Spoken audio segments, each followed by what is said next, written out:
വീഡിയോയിലേക്ക് എല്ലാവർക്കും സ്വാഗതം. ബാലചന്ദ്ര മേനോൻ അലീനയെ കാണാൻ പോയി തിരികെ വന്നിരിക്കുകയാണ്. ഇക്കാര്യം ഗോവർദ്ധനിൽ നിന്നും അറിഞ്ഞ വൈജയന്തി അയാളെ ചോദ്യം ചെയ്യാൻ റെഡിയായിട്ട് നിൽക്കുവാണ്. അകത്തളത്തിലേക്ക് കാലെടുത്ത് വെച്ചപ്പോഴേ ബാലചന്ദ്രന് മനസ്സിലായി രംഗം അത്ര പന്തിയല്ല. അസാധാരണമായൊരു മുറുക്കവും നിശബ്ദതയുമാണ് വീടിനുള്ളിൽ. ബബിതയാണ് വാതിൽ തുറന്നു കൊടുത്തത്. അവളുടെ മുഖം കണ്ടപ്പോൾ ആരോടോ വഴക്കിട്ടിരിക്കുവാണെന്ന് തോന്നി. കൃഷ്ണ ഹാളിലിരുന്ന് നിശബ്ദമായിട്ട് പഠിക്കുന്നുണ്ടായിരുന്നു. വൈജയന്തി ഊണുമേശമേൽ തലവെച്ച് കമയുന്നു കിടപ്പുണ്ട്. രോഹിത് മുകളിലാണെന്ന് ബാലചന്ദ്ര മേനോൻ ഊഹിച്ചു. മുകളിലെ ബെഡ്റൂമിൽ കയറി ഡ്രസ്സ് മാറിയ ശേഷം ബാലചന്ദ്ര മേനോൻ പോയി മേൽ കഴുകി വന്നു. അയാൾ ഭക്ഷണം കഴിക്കാനായി താഴെ എത്തിയപ്പോൾ രോഹിത്തും മുകളിൽ നിന്നും ഇറങ്ങി വന്നു. ഊണുമേശയിൽ യാതൊരു അനക്കവുമില്ല. എല്ലാവരും എത്തിയതോടെ വൈജയന്തി തല ഉയർത്തി. ആരെയും നോക്കാതെ എഴുന്നേറ്റ് പോയി ഭക്ഷണം എടുത്തുകൊണ്ടുവന്നു. മേശപ്പുറത്ത് അതെല്ലാം നിരത്തി. എല്ലാവരും അവരവർക്ക് വേണ്ട ഭക്ഷണം വിളമ്പിയെടുത്തു. അമ്മ കഴിക്കുന്നില്ലേ? വൈജയന്തി വെറുതെ നിൽക്കുന്നത് കണ്ട് കൃഷ്ണ ചോദിച്ചു. ഇല്ല. എന്തുകൊണ്ടാണെന്ന് ആരും ചോദിച്ചില്ല. വൈജയന്തിക്ക് തന്നോടെന്തോ ചോദിക്കാനും പറയാനുമുണ്ടെന്ന് ബാലചന്ദ്ര മേനോന് മനസ്സിലായി. ഭക്ഷണം കഴിച്ചു തീരാറായപ്പോൾ വൈജയന്തി വിഷയമെടുത്തിട്ടു. ബാലേട്ടൻ ഇന്ന് പകൽ കടയിലുണ്ടായിരുന്നോ? ഇല്ലായിരുന്നെന്ന് തോന്നുന്നു. അയാൾ തമാശ വട്ടിൽ പറഞ്ഞു. അതെന്താ? ബാലേട്ടൻ തന്നെ അക്കാര്യത്തിൽ തീർച്ചയില്ലേ? എല്ലാം അറിഞ്ഞു വെച്ചുകൊണ്ട് പിന്നെ എന്തിനാ ഇങ്ങനെ ഒരു ചോദ്യം? കാലത്ത് 10 മണിക്ക് കടയിൽ വിളിച്ചപ്പോൾ പുറത്തു പോയിരിക്കുന്നു എന്ന മറുപടിയാണ് കിട്ടിയത്. പുറത്ത് എവിടെ വരെ പോകാം കൃത്യമായിട്ട് അറിയില്ല. ബാലചന്ദ്രൻ ഇന്ന് രാവിലെ കടയിലേക്കെന്ന് പറഞ്ഞു പോയിട്ട് അവിടെ എങ്ങാനും 10 മിനിറ്റ് ഇരുന്ന് കാണും. വൈകിട്ട് 7 മണി വരെ തിരിച്ചെത്തിയിട്ടുമില്ല. എവിടേക്കാണ് പോകുന്നതെന്ന് ആരോടും പറഞ്ഞില്ല. എന്നോട് പറയണ്ട, ഞാനാണല്ലോ നമ്പർ 1 ശത്രു. സ്വന്തം മക്കളോട് പറയാമല്ലോ, അതും ചെയ്തില്ല. ഗോവർദ്ധൻ്റെ അടുത്ത് പറയാതെ എങ്ങോട്ടും പോകില്ലെന്ന് എനിക്കറിയാം. പെങ്ങളെ കെട്ടിയവൻ്റെ കയ്യിലാണല്ലോ മനസാക്ഷി സൂക്ഷിക്കാൻ ഏൽപ്പിച്ചിരിക്കുന്നത്. ഗോവർദ്ധനും അറിയില്ലായിരുന്നു എവിടേക്കാണ് പോയതെന്ന്. ഇങ്ങനെ ചോദ്യം ചെയ്യാൻ ഇതെൻ്റെ ആദ്യത്തെ രഹസ്യയാത്രയൊന്നുമല്ല. ഇതിനു മുമ്പും ഞാൻ ഇങ്ങനെ യാത്ര ചെയ്തിട്ടുണ്ട്. നീലഗിരി, ഊട്ടി, കോയമ്പത്തൂർ, പാലക്കാട്, അങ്ങനെ പല സ്ഥലങ്ങളിലും ആരോടും പറയാതെ. അതിനുശേഷമാണ് എനിക്ക് രഹസ്യയാത്രകളിലുള്ള താല്പര്യം കൂടിക്കൂടി വന്നത്. ബാലചന്ദ്ര മേനോൻ പരിഹാസധ്വനിയുള്ള ചിരിയോടെ പറഞ്ഞു. വിധവയുടെ ജീവിതമാണെങ്കിലും ഭാര്യയുടെ സ്ഥാനത്ത് തന്നെയാണ് ഞാൻ ഇപ്പോഴും. എനിക്കറിയണം ഇന്നത്തെ മിന്നൽ പര്യടനം എങ്ങോട്ടായിരുന്നുവെന്ന്. നീ ചോദിച്ചില്ലല്ലോ. ചോദ്യങ്ങളില്ലാതെ ഉത്തരമെഴുതുന്ന പരിപാടി ഞാൻ അങ്ങ് നിർത്തി. മുൻപ് അങ്ങനെയൊരു സൂക്കേടുണ്ടായിരുന്നു എനിക്ക്. ഇപ്പം നീ ചോദിച്ചത് കൊണ്ട് മാത്രം പറയാം. കുളത്തൂപ്പുഴ വരെ പോയതായിരുന്നു ഞാനിന്ന്. രോഹിത്തും ബബിതയും തമ്മിലൊരു നോട്ടം കൈമാറി. കുളത്തുപുഴയിൽ എന്താ, ജൗളിക്കടയുടെ ബ്രാഞ്ച് തുറക്കുന്നുണ്ടോ അതോ ജ്വല്ലറിയുടെയോ? വൈജയന്തി അസഹിഷ്ണുതയോടെ ചോദിച്ചു. അവിടെ നല്ല കാറ്റ് കിട്ടും. ഇവിടത്തെ പോലെയല്ല, ഭയങ്കര സുഖമാ കാറ്റും കൊണ്ട് നിൽക്കാൻ. കൃഷ്ണജാത് കേട്ട് ചിരിച്ചു. എന്താടി ഇത്ര ഇളിക്കാൻ? അച്ഛൻ്റെ തറ ഡയലോഗ് കേട്ടിട്ടാണോ? വൈജയന്തി അവളുടെ നേർക്ക് കയർത്തു. അച്ഛൻ എന്തിനാ ഇങ്ങനെ പേടിക്കുന്നത്? അലീന ചേച്ചിയുടെ അടുത്തേക്കാണ് അച്ഛൻ പോയതെന്ന് പറഞ്ഞുകൂടെ? രോഹിത് ചോദിച്ചു. കെട്ടില്ലാതെ നേരെ ചൊവ്വെ ചോദിച്ചാൽ ആ മട്ടിൽ മറുപടി പറഞ്ഞേനെ. ഇത് അങ്ങനെയല്ലല്ലോ. CBI ചോദ്യം ചെയ്യുന്നത് പോലെയല്ലേ. എന്തിനാ അലീനയെ കാണാൻ പോയത്? പൈസ കൊടുക്കാനോ അതോ അവൾ സുഖമില്ലാതെ കിടക്കുന്നോ?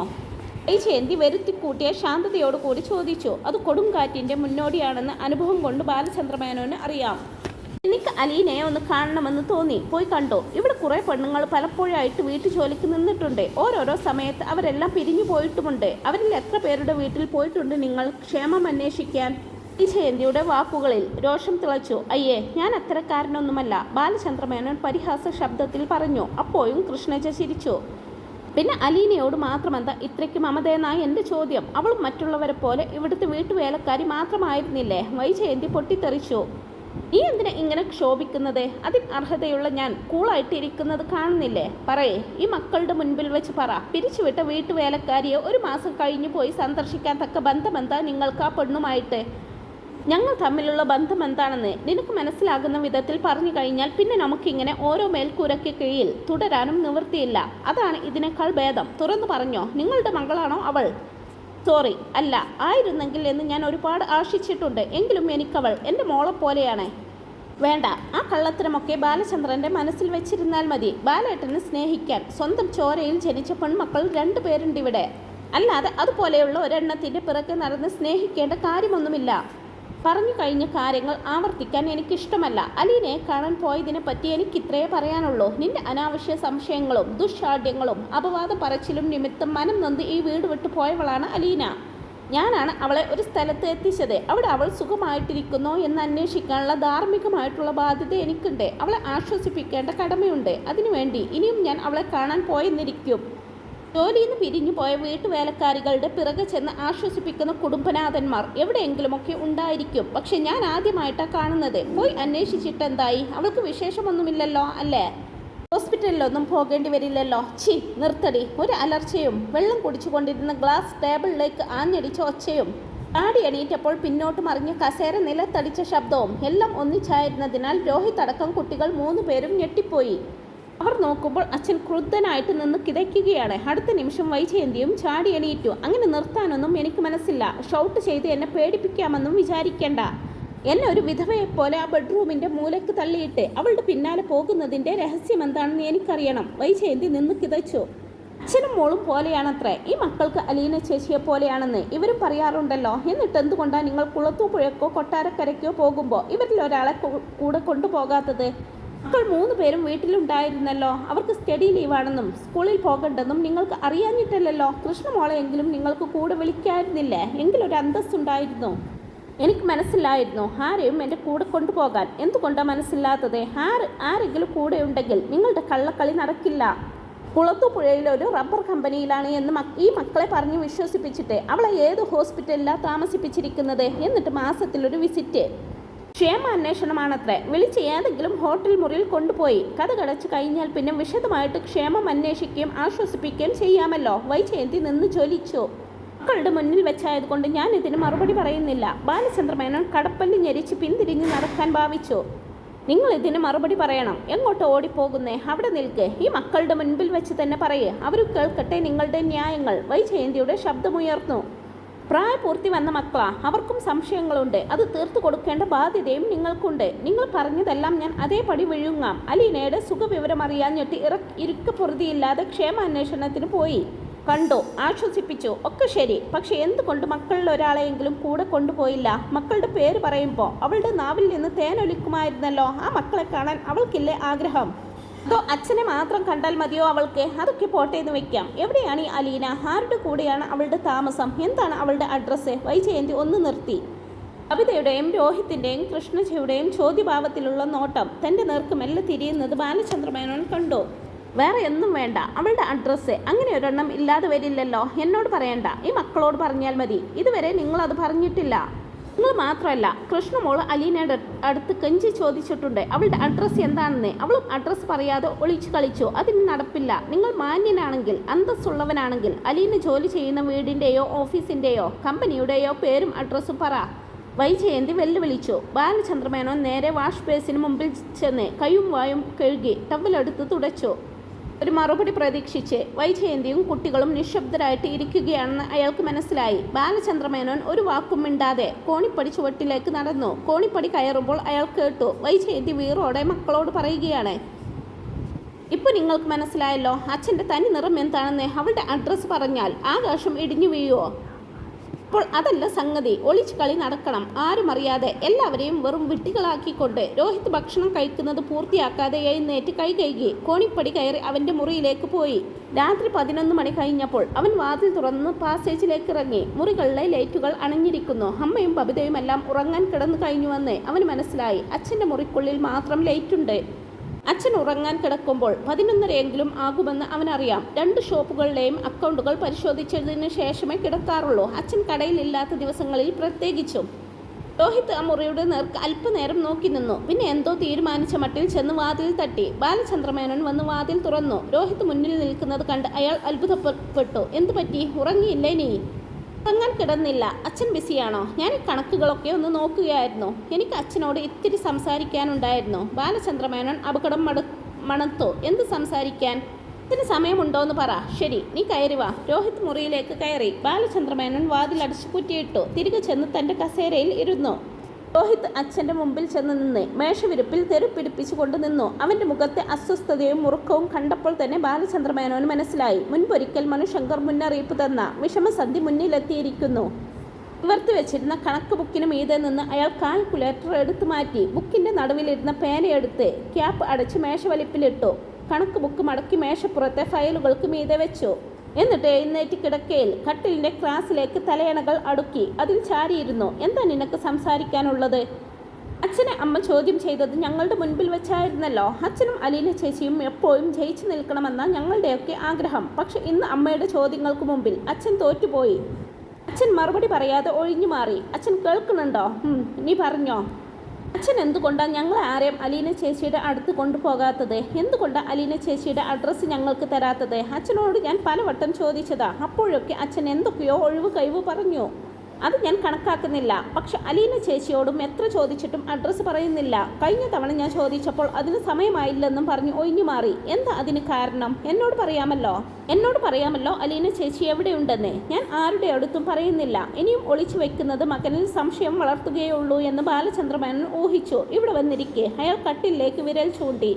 രോഹിത് വന്ന് കട്ടിലേൽ ഇരുന്നു. ശരി, നിനക്കെന്താ അറിയേണ്ടത്? ചോദിച്ചോ. അച്ഛനും അമ്മയും കൂടിയുള്ള ജീവിതം കൺമുൻപിൽ കാണുന്നവരല്ലേ ഞങ്ങൾ. അലീന ചേച്ചി ഇവിടെ വരുന്നതിന് മുൻപും ഇപ്പോഴും അച്ഛനും അമ്മയും കൂടി ഇണക്കത്തിലാ ജീവിച്ചു പോന്നതെന്നാ എൻ്റെ ഒരു വിശ്വാസം. പക്ഷെ അലീന ചേച്ചി ഈ വീട്ടിൽ വന്നതിന് ശേഷം അതിൽ ചില താളപ്പിഴകളൊക്കെ ഉണ്ടായി. അത് അമ്മയുടെ തെറ്റിദ്ധാരണ കൊണ്ടായിരുന്നു.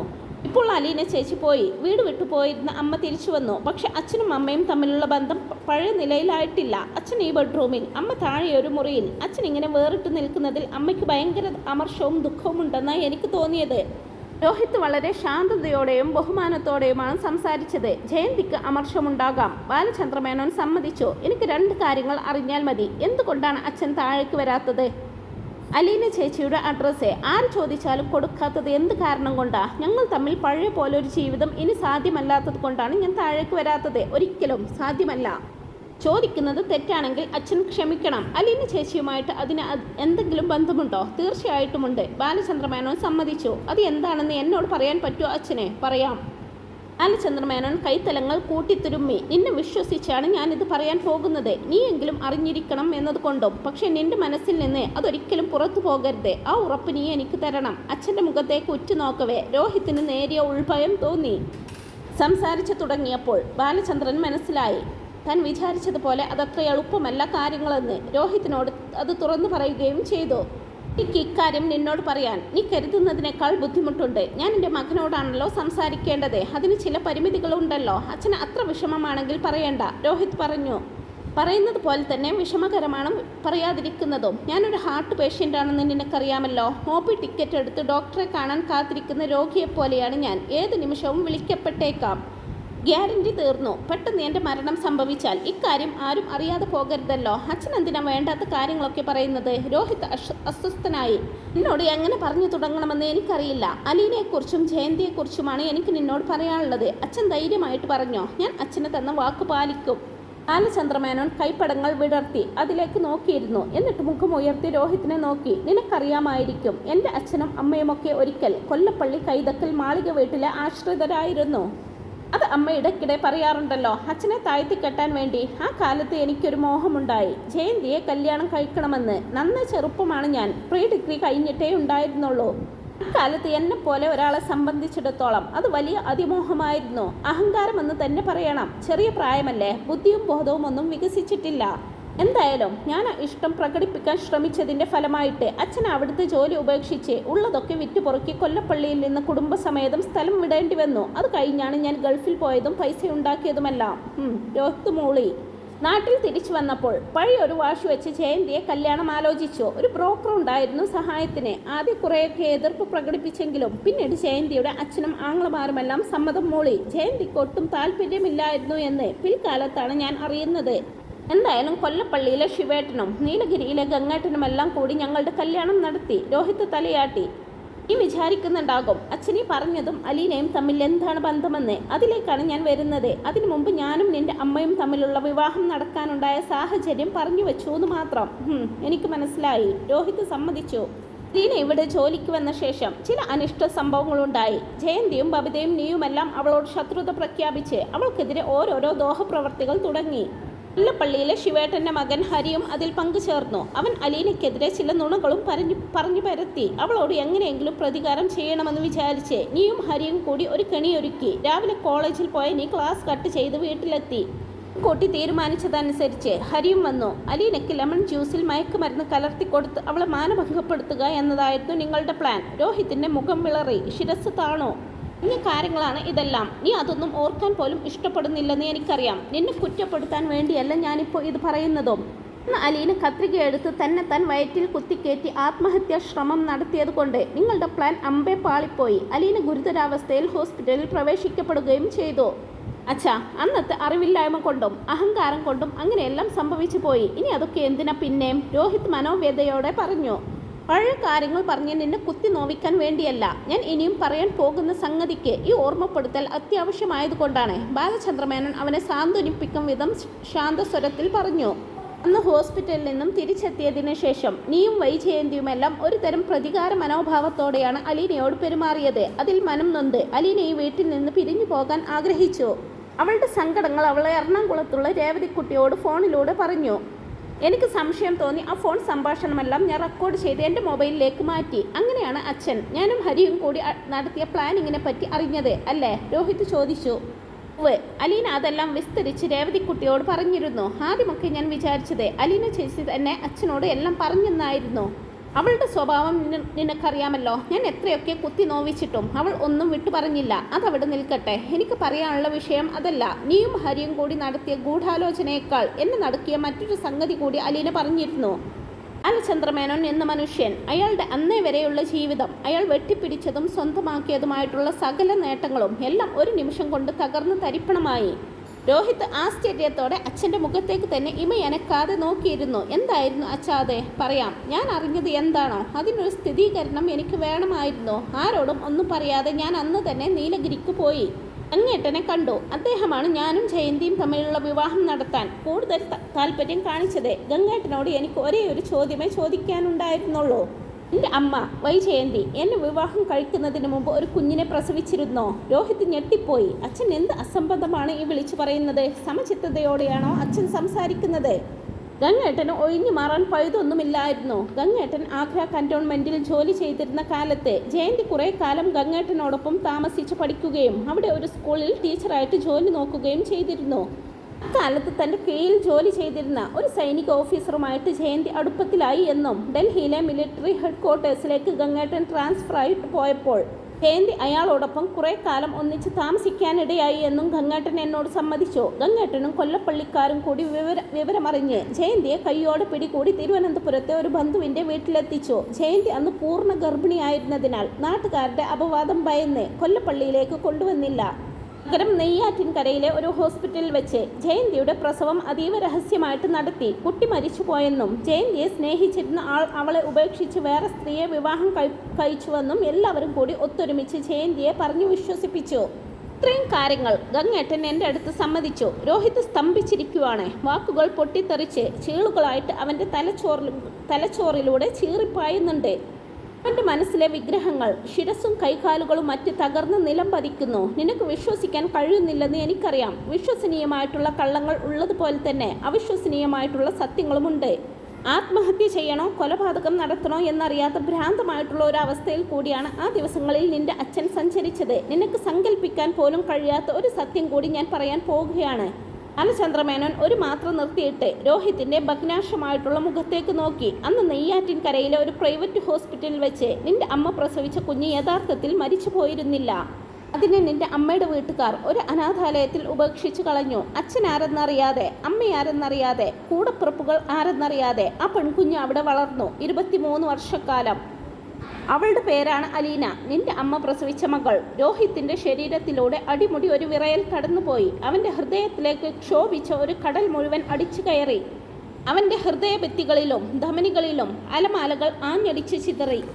ജയന്തി സ്വന്തം അമ്മയാണെന്ന് അറിഞ്ഞതിനു ശേഷമാണ് അലീന ഒരു വേലക്കാരിയായിട്ട് ഈ വീട്ടിൽ വന്നത്. നീ അവളുടെ അനുജനാണെന്നും ബബിതയും കൃഷ്ണമോളും അനുജത്തിമാരാണെന്നും അറിഞ്ഞുകൊണ്ട് തന്നെയാണ് നിങ്ങളെ അവൾ ഇത്രയധികം സ്നേഹിച്ചത്. നിങ്ങൾക്ക് വേണ്ടി പ്രാണൻ കളയാൻ പോലും സന്നദ്ധയായത്.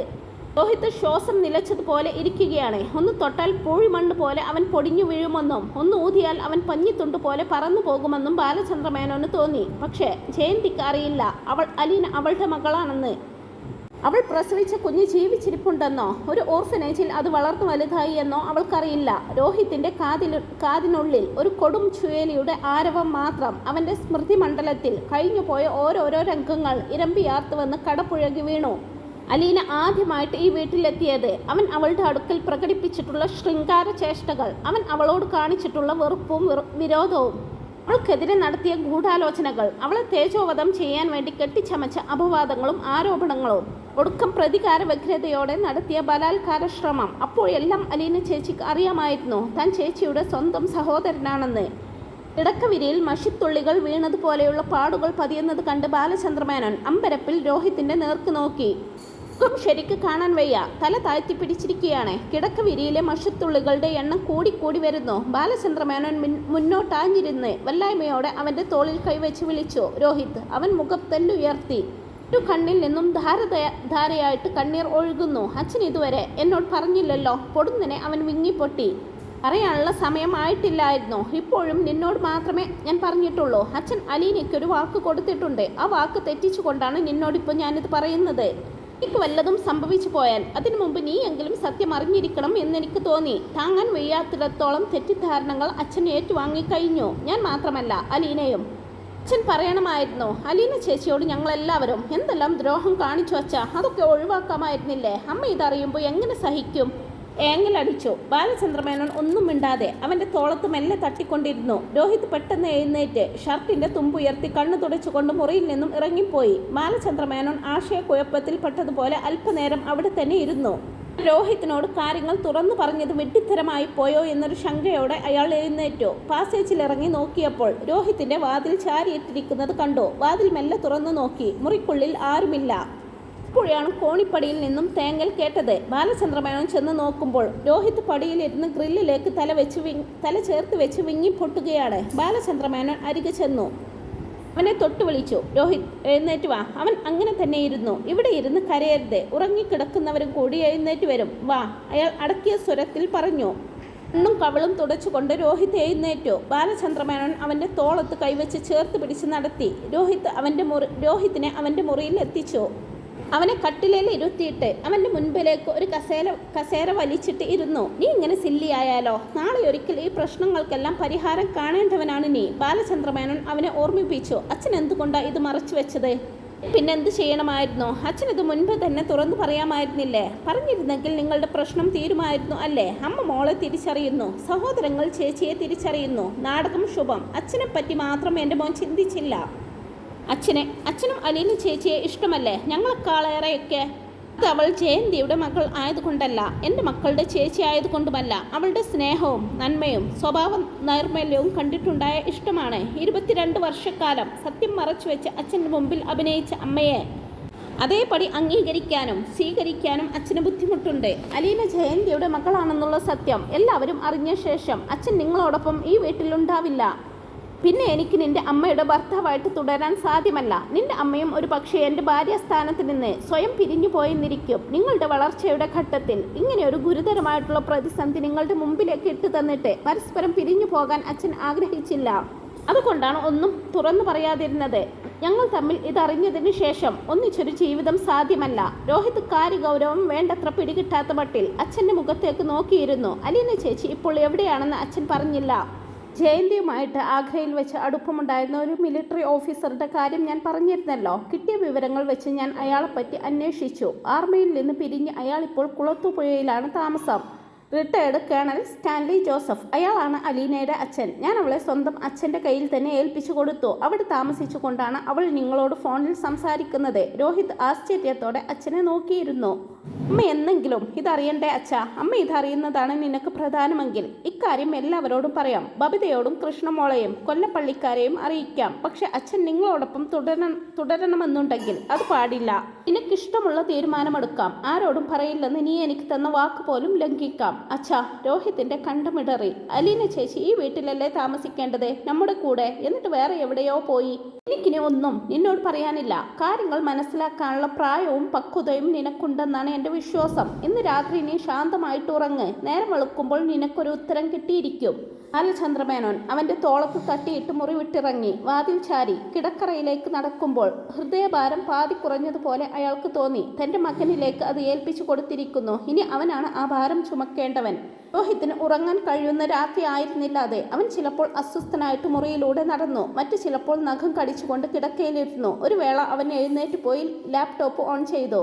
അവൻ ഫോൺ എടുത്ത് അലീനയുടെ ഫോട്ടോ നോക്കിക്കൊണ്ടേയിരുന്നു. അതിലേക്ക് നോക്കിയിരിക്കെ രോഹിത്തിന് വീണ്ടും കരച്ചിൽ വന്നു. താൻ എന്തുമാത്രം വേദനിപ്പിച്ചിട്ടുണ്ട്. അപ്പോഴെല്ലാം അലീന ചേച്ചിക്ക് അറിയാമായിരുന്നല്ലോ, സ്വന്തം അനുജനാണ് ഈ ക്രൂരതയെല്ലാം കാണിക്കുന്നതെന്ന്. ആരോടും പരാതി പറയാതെ എല്ലാം നിശബ്ദമായിട്ട് സഹിച്ചു. തെറ്റുകളിലേക്ക് താൻ കാലിടറി വീഴാതിരിക്കാൻ അലീന ചേച്ചിയുടെ പ്രത്യേകമായിട്ടുള്ള ഒരു ശ്രദ്ധ തൻ്റെ മേലുണ്ടായിരുന്നുവെന്ന് ഇപ്പോൾ തിരിച്ചറിയാൻ കഴിയുന്നു. ഒരിക്കൽ ഒരു പെൺകുട്ടിയെയും കൂട്ടി ക്ലാസ് കട്ട് ചെയ്ത് വീട്ടിലെത്തിയതും അലീന ചേച്ചി ഫോൺ ചെയ്ത് അച്ഛനെ വിളിച്ചു വരുത്തിയത് അവന് ഓർമ്മ വന്നു. ഹരിശങ്കറിൻ്റെ പ്രലോഭനത്തിൽപ്പെട്ട് അന്ത്യനാട്ടിലെ റബ്ബർ തോട്ടത്തിലുള്ള ആൾവാസമില്ലാത്ത വീട്ടിലേക്ക് യാത്ര പുറപ്പെടുമ്പോഴും അലീന ചേച്ചി വിലക്കിയിരുന്നു.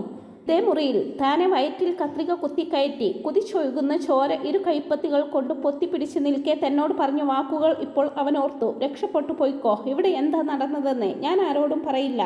എനിക്ക് വേണ്ടിയാണ് അലീന ചേച്ചി ഏറെ കഷ്ടപ്പെട്ടതും ഏറ്റവും അധികം സങ്കടം അനുഭവിച്ചതും. തന്നെ കേസിൽ നിന്ന് രക്ഷിക്കാൻ വേണ്ടി സ്വജീവൻ പോലും പണയപ്പെടുത്തിക്കൊണ്ട് അലീന ചേച്ചി ശരണ്യയുടെ വീട്ടിൽ പോയ സംഭവം ഇന്നും ഒരു ഉൾക്കടലത്തോടെ മാത്രമേ ഓർക്കാൻ കഴിയൂ. തനിക്ക് സുഖമില്ലാതിരുന്നപ്പോൾ ഒരു അമ്മയുടെ വാത്സല്യത്തോടെ തന്നെ പരിചരിച്ചു. തൻ്റെ മനസ്സിടിഞ്ഞ് താണിരുന്നപ്പോൾ കൂടെ കൊണ്ടു നടന്ന് ആത്മവിശ്വാസം നൽകി. അലീന ചേച്ചിയുടെ ത്യാഗസന്നദ്ധതയും സ്നേഹപൂർണമായിട്ടുള്ള ശിക്ഷണവും ഇല്ലായിരുന്നുവെങ്കിൽ തൻ്റെ ജീവിതം നാശഗർത്തത്തിൽ ചെന്നടിഞ്ഞേനെ. രോഹിത് ഫോണിലെ ചിത്രങ്ങൾ ഓരോന്നായിട്ട് സ്ക്രോൾ ചെയ്തു. തൻ്റെ തോളത്ത് കൈയിട്ട് അലീന ചേച്ചി ചിരിച്ചു നിൽക്കുന്ന പടങ്ങൾ രേവതിക്കുട്ടി ക്ലിക്ക് ചെയ്തതാണ്. എന്നിട്ട് അവൾ ഒരു കമൻറ്റ് പറയുകയും ചെയ്തു. നല്ല അസല് ചേച്ചിയും അനുജനും, ഇത് ഒറിജിനൽ തന്നെ, ഒരു സംശയവും വേണ്ട. അപ്പോൾ അലീന ചേച്ചി അവളെ ശാസനാപൂർവ്വം നോക്കിയതും രോഹിത് ഇപ്പോൾ ഓർത്തു. കണ്ടിട്ടും മതി വരാതെ അവൻ വീണ്ടും ആവർത്തിച്ച് ആ ഫോട്ടോകൾ കണ്ടുകൊണ്ടിരുന്നു.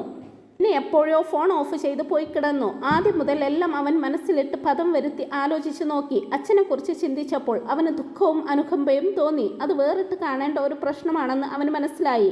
വെളുപ്പാൻ കാലത്താണ് രോഹിത് ഒന്ന് മയങ്ങിയത്. ഉണർന്നപ്പോൾ വൈകി. അവൻ സിറ്റ് ഔട്ടിലെത്തിയപ്പോൾ അച്ഛൻ പത്രവായന കഴിഞ്ഞിരുന്നു. ബാലചന്ദ്രമേനോൻ ഒന്നും സംഭവിക്കാത്തതുപോലെ അവനോട് ഗുഡ് മോർണിംഗ് പറഞ്ഞു. അവൻ തിരിച്ചും, നിന്റെ കണ്ണ് ചുവന്നിരിക്കുന്നു, ഒട്ടും ഉറങ്ങിയില്ലേ നീ? ഉറങ്ങി. നീ വിഷമിക്കരുത്, അതിനു വേണ്ടിയിട്ടാണ് ഞാൻ നിന്നോട് എല്ലാം തുറന്നു പറഞ്ഞത്. അച്ഛൻ്റെ മുഖത്തേക്ക് നോക്കിയപ്പോൾ അവൻ്റെ കണ്ണ് നിറഞ്ഞു. അച്ഛൻ എന്നെ അലീന ചേച്ചിയുടെ അടുത്തേക്ക് കൊണ്ടുപോകാമോ? ബാലചന്ദ്രമേനോൻ വിസ്മയത്തോടെ അവനെ നോക്കി. ഇന്നോ? എനിക്കൊന്ന് കാണണം അച്ഛാ, ഇല്ലെങ്കിൽ എൻ്റെ ചങ്ക് പൊട്ടിപ്പോകും. അവൻ്റെ കണ്ണിൽ നിന്ന് നീർത്തുള്ളികൾ തുളുമ്പി. കൊണ്ടുപോകാം, അയാൾ അലിവോടെ പറഞ്ഞു. പക്ഷെ ഇന്നല്ല, നാളെ. രോഹിത് പെട്ടെന്ന് തൻ്റെ കൈപ്പത്തി കൊണ്ട് മുഖം മറച്ച് വിതുമ്പി. അപ്പോൾ ഇന്നത്തെ ഈ ഒരു സ്റ്റോറി ഇത്രയേ ഉള്ളൂ. ഇതിൻ്റെ ബാക്കി ഉടനെ തന്നെ അപ്ലോഡ് ചെയ്യുന്നതാണ്. ഈ ഒരു സ്റ്റോറി നിങ്ങൾക്ക് ഇഷ്ടപ്പെട്ടെങ്കിൽ വീഡിയോ ലൈക്ക് ചെയ്യാനും ഹൈപ്പ് ചെയ്യാനും കൂടെ തന്നെ സബ്സ്ക്രൈബ് ചെയ്ത് സപ്പോർട്ട് ചെയ്യാനും മറക്കല്ലേ friends. Thanks for watching my video.